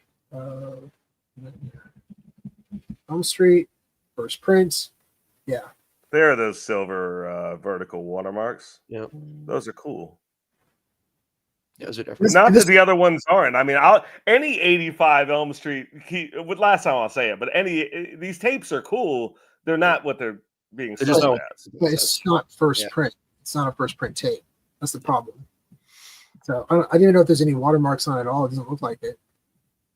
No, yeah, there's no watermarks on it. Yeah. Really? Yeah. It's at least not distinguished at all. It's not labeled. Zoom in on the back. Yeah, there's no watermarks in the back. Yeah. Yeah, and a little knowledge here, guys. The first film for Johnny Depp is Nightmare on Elm Street. Oh, I didn't know that. Very first film. He played Glenn. He got sucked into his bed with the blood to the ceiling. Yeah. Dope. First appearance of Johnny Depp.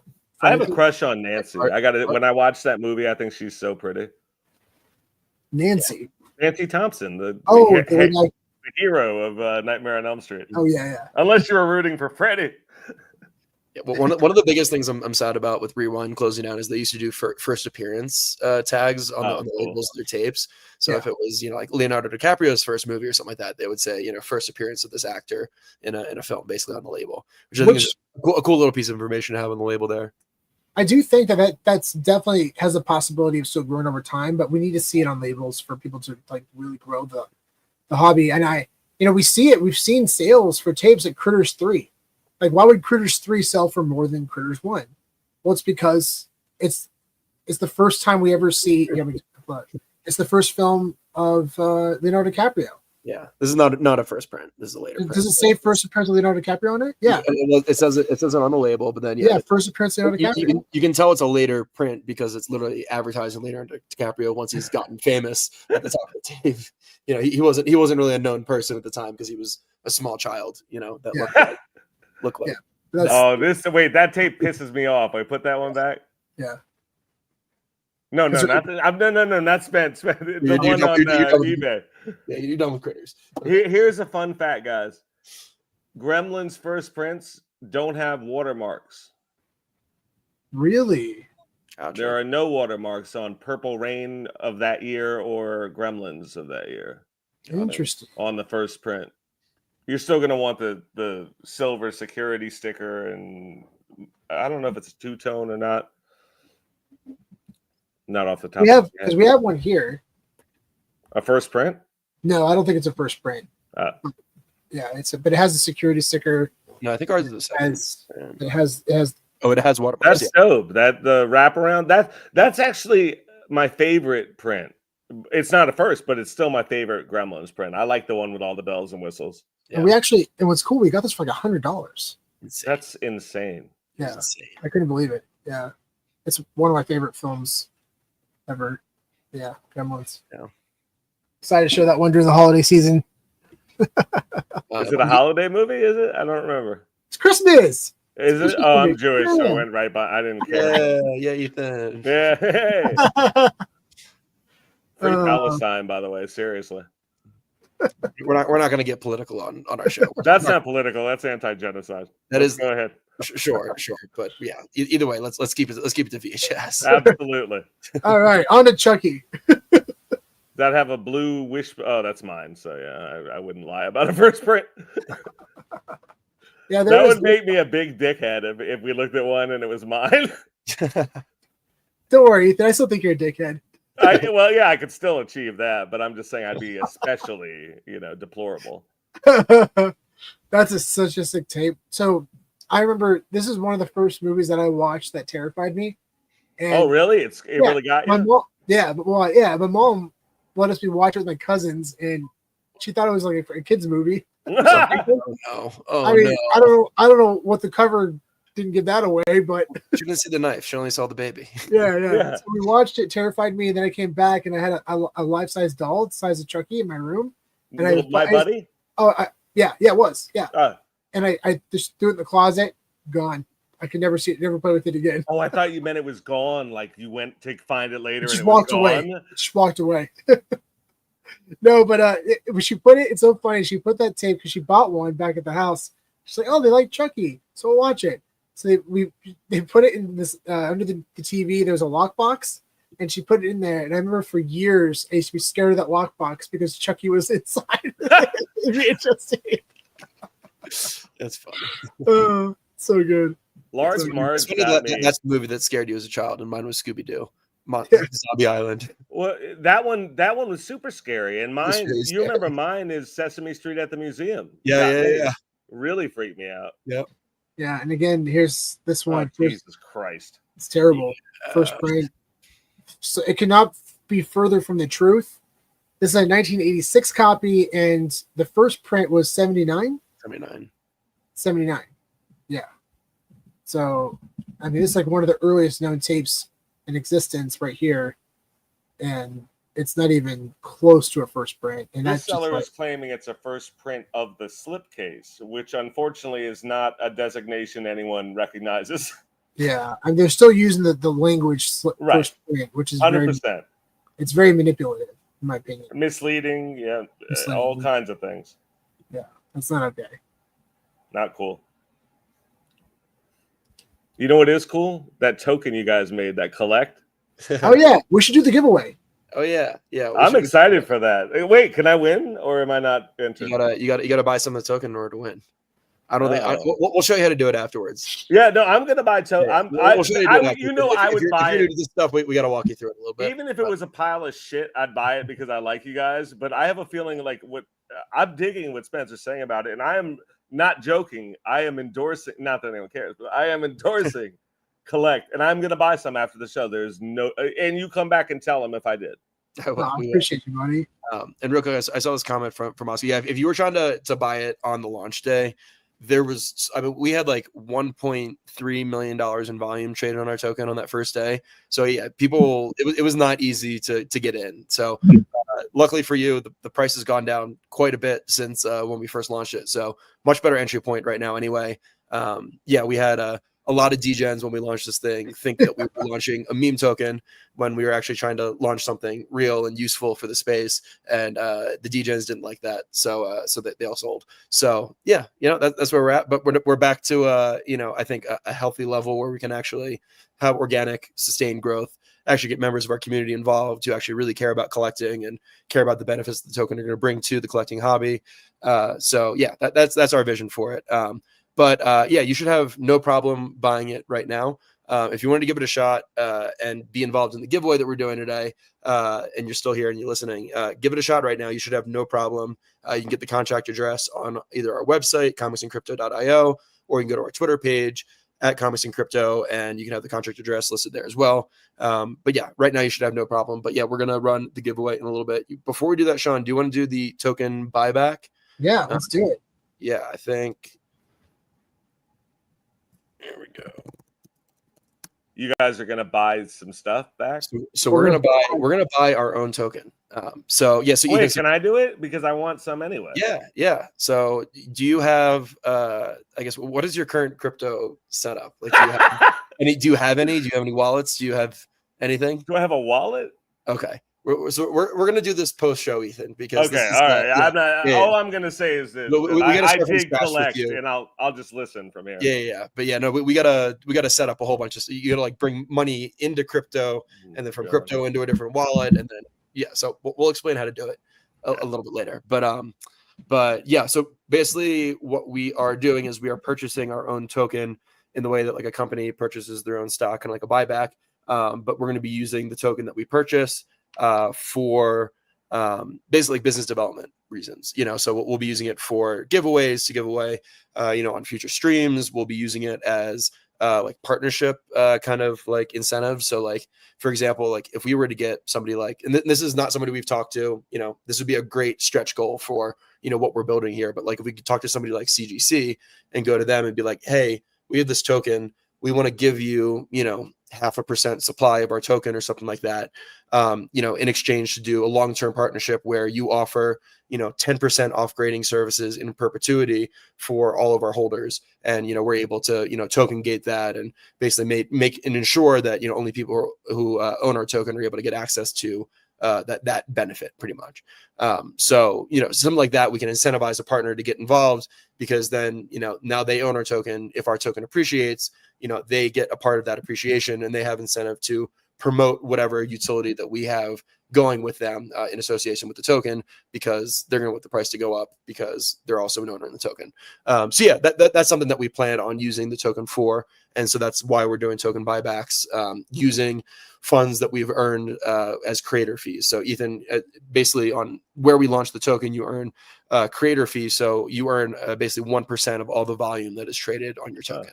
So, basically because we had $1 million+ in volume traded in our token, we ended up earning like $10,000, dollars in creator rewards, mostly on that first day because, there was insane volume traded in our token. Crazy. All the degens, right? Exactly. So we're using that money that, all the degens. Yeah. So we're using some of that money for different to buy it back into it related to the token. But yeah, so part of it is, buying back the token. Part of it is using it for other, just ways to develop the whole ecosystem and create. I love it. More cool I'm things digging for this. people who are Seriously. involved. I love the benefits. I mean, this is going to be something that you're going to want to have as a collector. Okay. Should I do it? Yeah, do it. All right. Live buyback. Let's go. Live buyback. Yeah. Oh, you guys are buying it back now? Yeah, we're doing it live on stream just so that it's Do you want me to sing while you do it? You sure? You got something good for us? For anything that came between us, you were like my best friend, the one I used to run and talk to. Who sings that? I didn't get enough of it. When me and my girl were having problems, you used to say it'll be okay and suggest little nice things I should do. But when I go home at night and lay my head down, Spence, all I think about is you. You make me want to leave the one I'm with, start a new relation. Once I got the chorus, I got it. Who is it? I forget who it's by though. I know the song. Usher, come on, that's Usher. Nah, I don't know why it was in this. I don't think I've heard that song in 20 years. There we go. I'm amazed. I know something. Cool. So Sean, you made the buy? Made the buy.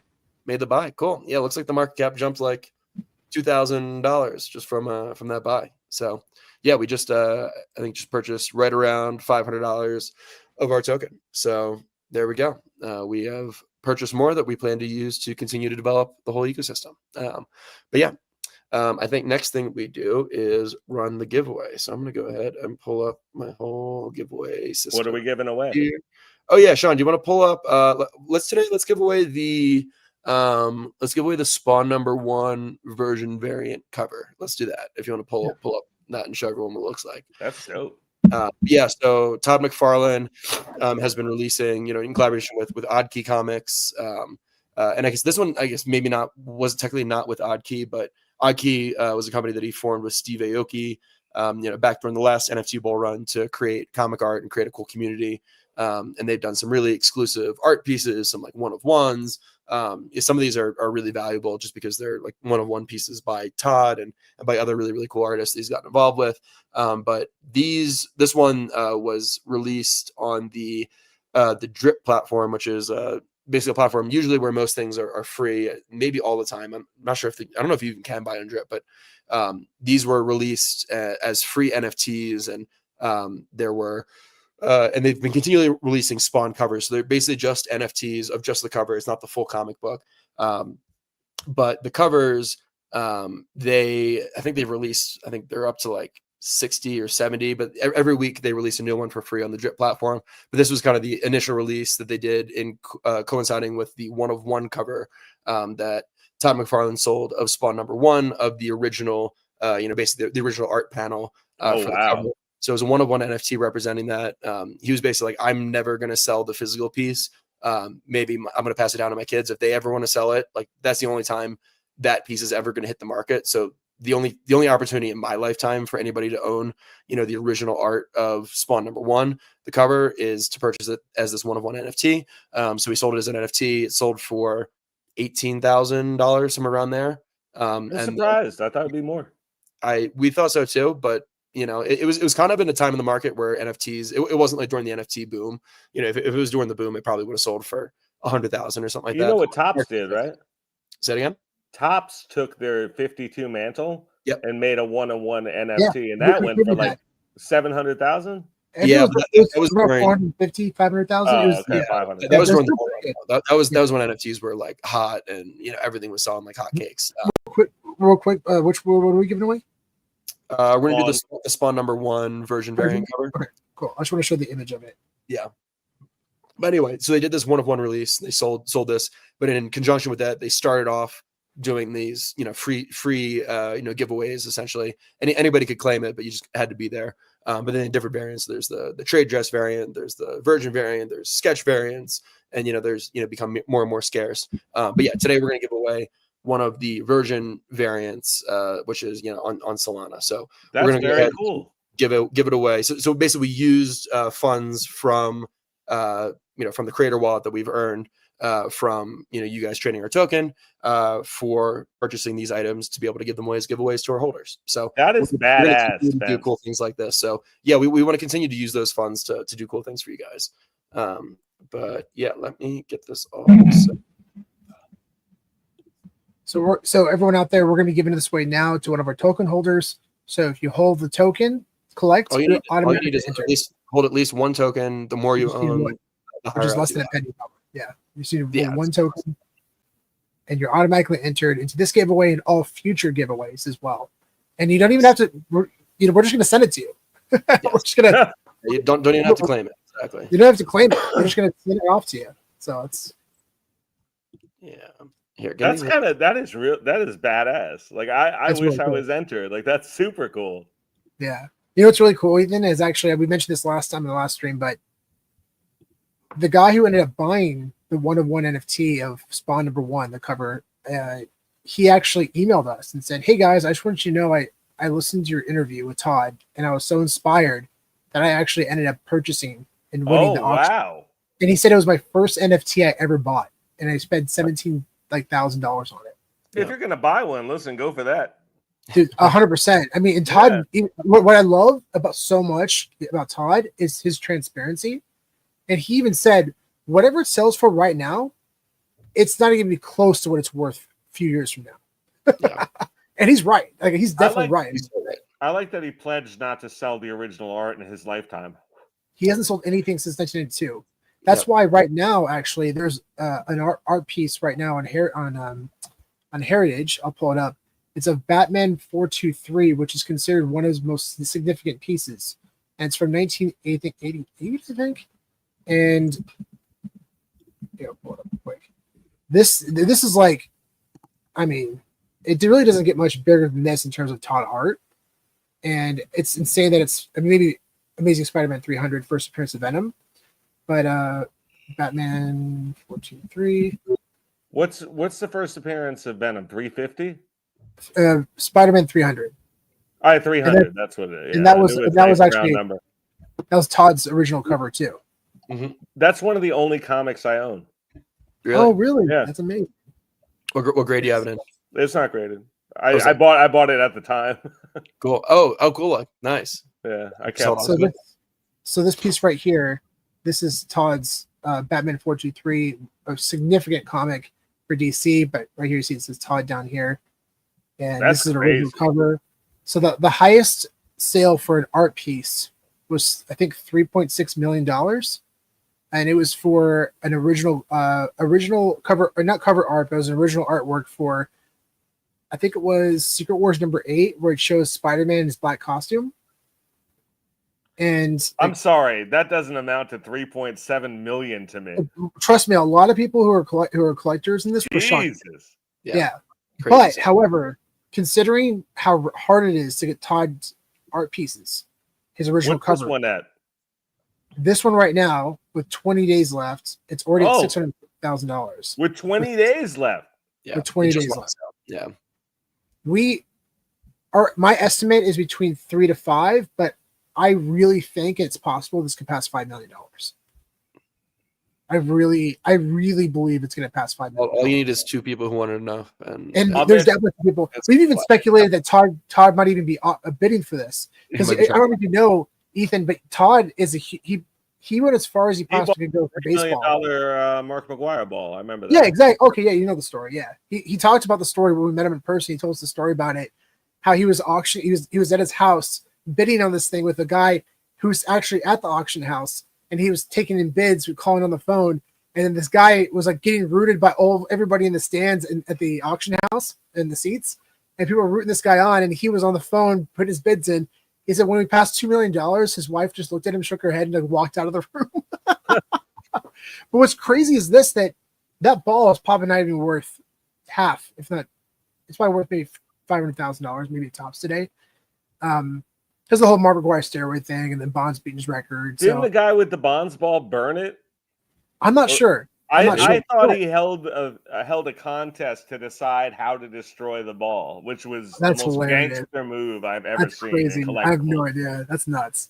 But Todd was saying that because of that sale, it was the highest selling memorabilia of all time at the time.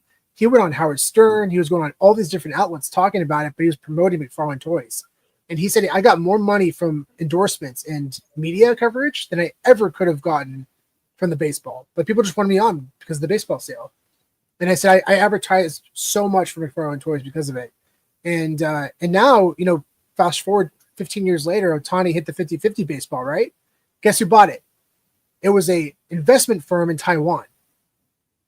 And they have it basically shrined in the front of their building. So people come in. And now it's smart because I never heard of them before, but now I know who they are because they bought that baseball. And guess what? The Paul Skenes one MLB debut patch card. Do you know about those at all? The who? So they're starting to do this thing. They have MLB debut patches. No. What's the guy's name? Paul Skenes. He's the Skenes. I thought it was Skenes. I'm sorry. I thought it's Skenes. I think it's Skenes. I don't know. But anyways, there are bounties out. There are bounties out for this thing, and ended up selling for over $1 million. And you know who bought it? Dick's Sporting Goods.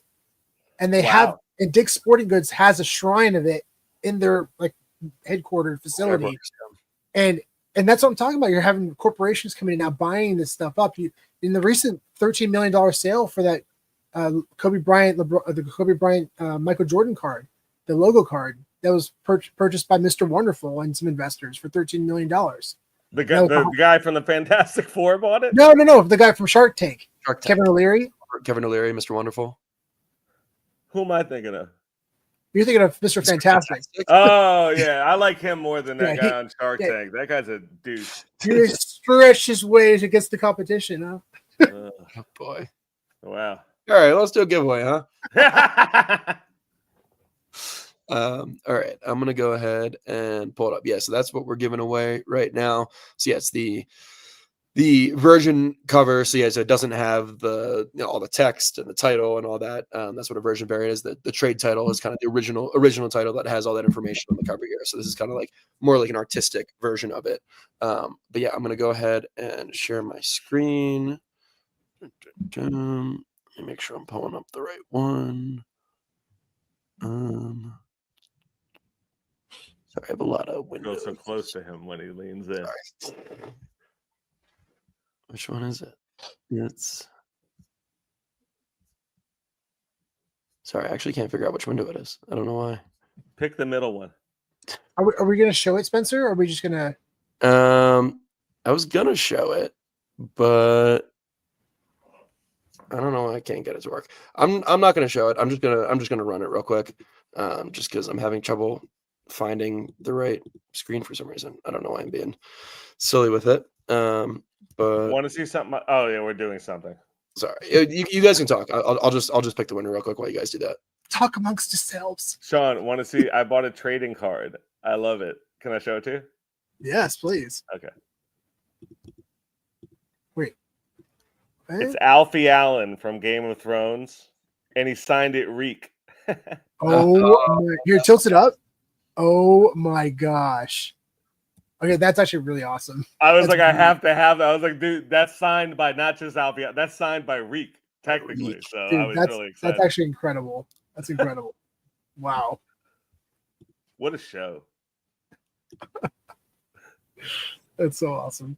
You know, I love that dragon lady. She is so pretty. Yeah, she was Was it Amelia Clark? Yeah, they Right. tried to get her to lose weight, and I was so offended because I thought she was perfect just the way she was. I hate this obsession with actresses' weight. All right, we She have. was beautiful. Your face. There we go. So the winner is FS7P dot 7WMP. We got a winner. Ethan. But yeah, Sean, if you could go, I'll put it in the private chat. But Thank you. Yeah. if you can go ahead and send that off to our winner. Congratulations to them. FS7, we'll call them.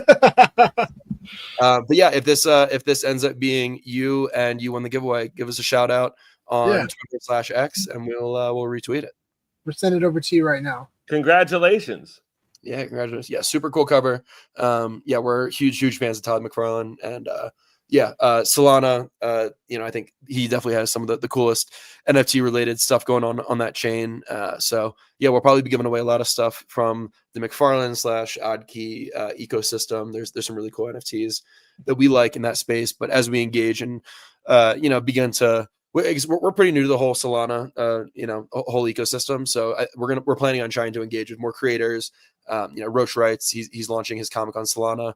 Next week we're gonna have him on tomorrow for our live stream. Congratulations. Yeah, congrats, the winner. We're gonna be engaging with other artists and creators on Solana, especially people who are doing things in the collecting and the comic space. We'll probably be doing. Just look out for all the cool stuff we got. That's really I gotta say. I guess do we have anything else that we want to go over today, or is that it? Yeah, great stream, guys. That was a lot of fun. And Sweet. congratulations to the winner. That is a super cool NFT thing. Yeah. Yeah. Congratulations. I want to thank you guys for having me on. I want to thank everyone who watched. You guys rock, and looking forward to next time. Yeah. Definitely, likewise. And make sure to follow Ethan. We have all of his info down in the details. And of course, VHS Bible. Follow VHS Bible at VHS Bible. And also check it out, VHSBible.com. It's If amazing. you have any good-looking relatives, I'm single, and I just lost 50 pounds, so I'm flying.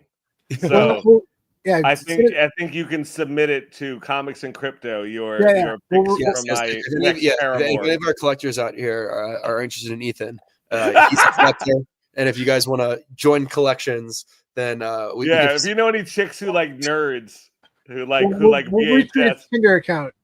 Yeah. All right, guys. See you on the next one. Bye, guys. See ya.